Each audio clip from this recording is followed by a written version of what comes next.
So there are 4 things that you need to do in order to build muscle. My name is Connor Green, and today we're gonna talk about building muscle from someone that had none, that now has a little bit.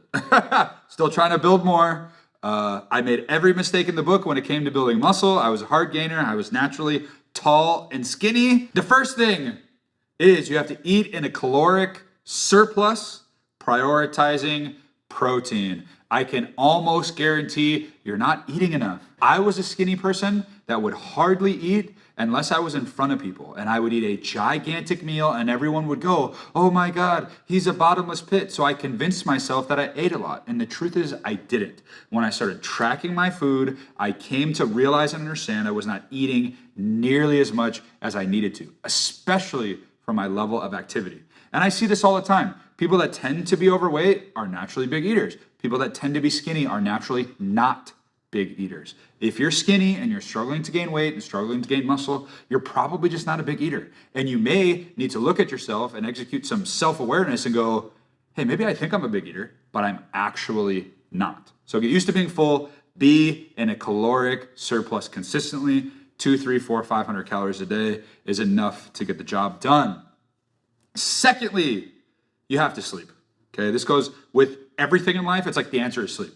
Want a better marriage? Sleep. Want to lose weight? Sleep. We always need to be sleeping. I know it's tough. You want to stay up all night. You want to work really, really hard. You want to be the hardest worker in the room like The Rock, but you have to sleep. 7, 8, 9 hours a night, high quality sleep. That's when the muscle actually gets built. Now, like I said, I've made every single mistake there was. I graduated high school. I was over 6 feet, 2 inches tall. I was 150 pounds, and I'm about 240 now. I made every mistake along the way. One of those, I wouldn't sleep.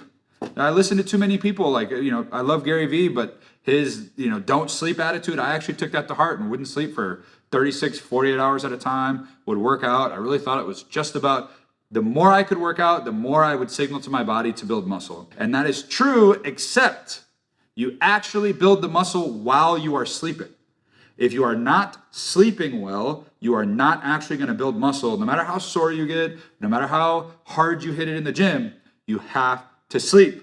Okay. Number 3, you have to hydrate. Okay. So muscle is over 80% water. Water is actually more important than protein when it comes to building muscle. So you have to drink lots of water. Got to get tons of it. Drink it in the morning, drink it at night, drink it throughout the day, carry a water bottle around with you. Drink more water. You have to be hydrated in order to recover from your workouts, in order to build muscle. At least you got to drink at least half your body weight in ounces a day. And the next thing, and this is the single most important thing. I own CrossFit gyms.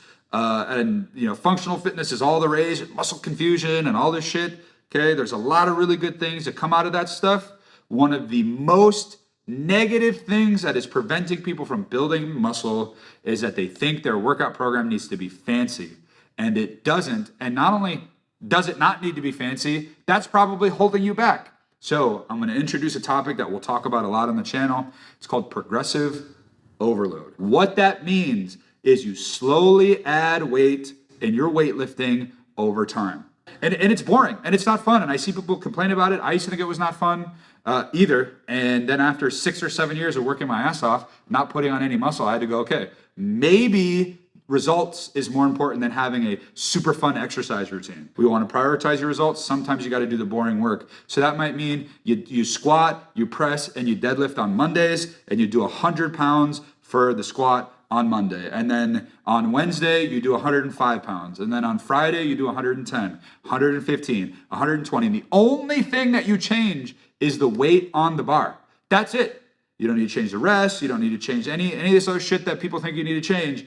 The only variable that you need to change is the weight. That's it.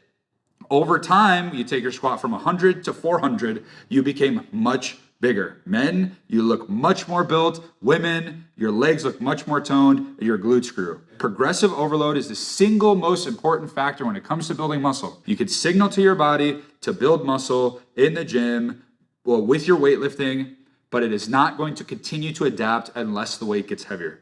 So you have to focus on getting stronger, otherwise you're not going to build muscle. So take these 4 lessons, do them, you'll build muscle, I promise.